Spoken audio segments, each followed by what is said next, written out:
Hello, everyone. Welcome back to Joyce Media. Today, we dive deep into life's meaningful lessons. I want to talk about something that hits close to home for all of us, and that's love. Not the grand gesture or the poetic words, but the real everyday kind that builds unbreakable bond. Imagine standing at a graveyard, tears streaming down your face, regretting all the moments you missed. The prompt that inspired this message says it perfectly. Love should not be proven by the tears at the graveyard, but by presence while there's still time. Oof, that stings, doesn't it? It's a wake up call, actually. We often wait until it's too late to show up for the people who care about us. But today we are flipping that script. We are going to explore how to live this truth in our marriages, families, with our siblings, and parenting, because love isn't about mourning what's lost. It's about cherishing what's here right now. If this resonates with you, hit the like button, subscribe, and let's get into it. Marriage, the foundation for so many of our lives. Think about it. You vowed for better or worse, but how often do we let the worst, the busy schedules, the arguments, the distractions pull us away? I remember a story about my grandparents. Grandpa worked long hours, but every evening, no matter what, he sits with grandma on the porch, just talking, no phones, no TV, just present. When he passed, she didn't cry over regrets. She smiled through tears, grateful for those moments. That's the key. Love in marriage is improving at a funeral with eulogies. It shows in the quiet evenings, the unexpected hugs, the I appreciate you tests during a hectic day. Friends, if you are married or in a committed relationship, ask yourself, am I truly present? Put down the phone during dinner. Listen without interrupting when your partner shares their day. Plan that date night, even if it's just a walk around the block. Presence builds trust, reignites sparks, and creates memories that outlast any material gift. And here's the inspiration. Studies shows that couples who patronize quality time report higher satisfaction and lower divorce rates. But it's not about that. It's about the heart. Don't wait for a crisis to say I love you. Be there now while there's time. Your marriage deserves that investment.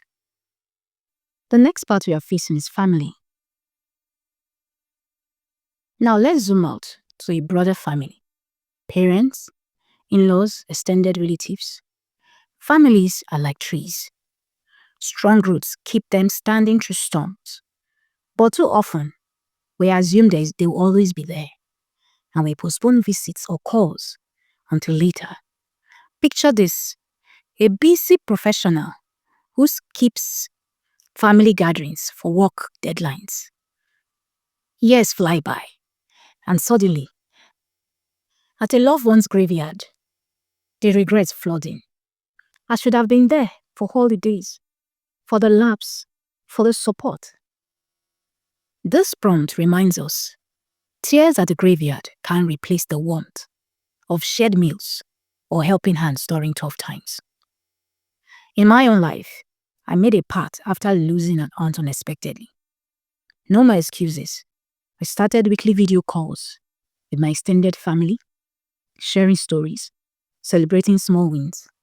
It transformed us from distant relatives to a tight-knit support system. So how do we apply this? Make family presence a priority.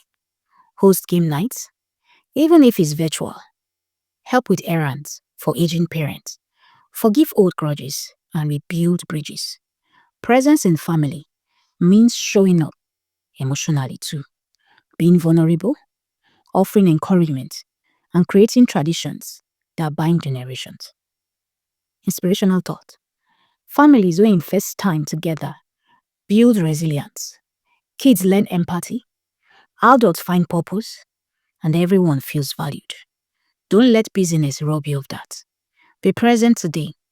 Your family tree will thank you.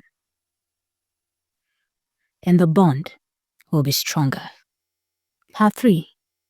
Relationships among siblings. The bonds we often overlook. Siblings. Our first friends, our lifelong rivals, or built-in support squad. But as we grow up, life pulls us in different directions. Jobs, moves, our own families. We think they are family. They will understand if I'm absent.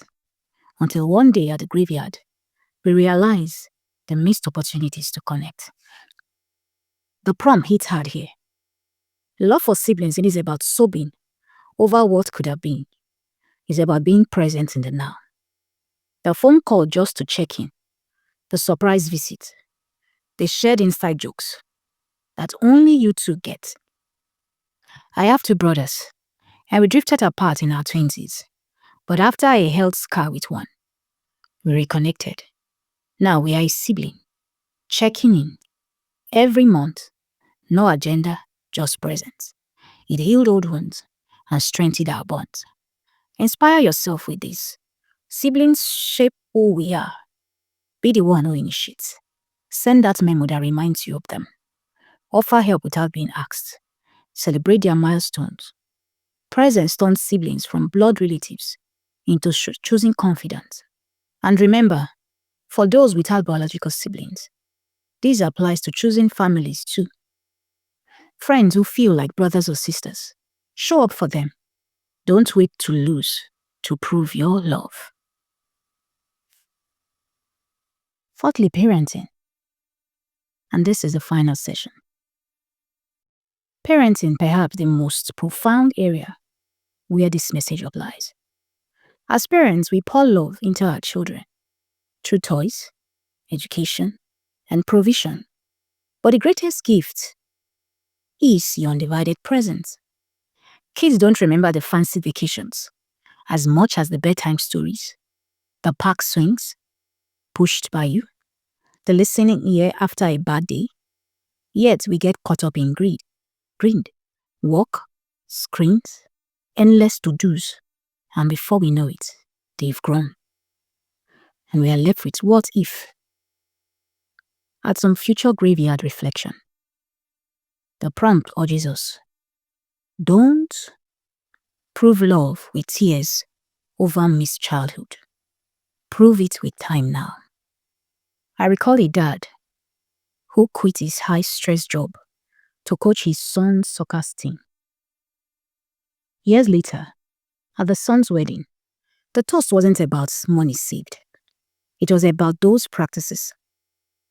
The presence that said you matter. Parents, here's your inspiration. Be intentional. Put devices away from family time. Attend the recitals, even if you're tired. Teach true examples. Show them love by being there for their ups and downs. For single parents or those co-parenting, presence bridges gap. It builds security and you have a confident child. And if you are a child parenting, aging parents, the roles reverse. Be present for them too. Love circles back. Wrapping up this, friends. Across marriage, family, siblings, and parenting, the message is clear. Love isn't measured by graveyard tears. It's proven by presence while there's still time. Start small. Reach out today. Schedule that time. Plan that visit. Give that hug. If this moves you, share it with someone you love. Comment below.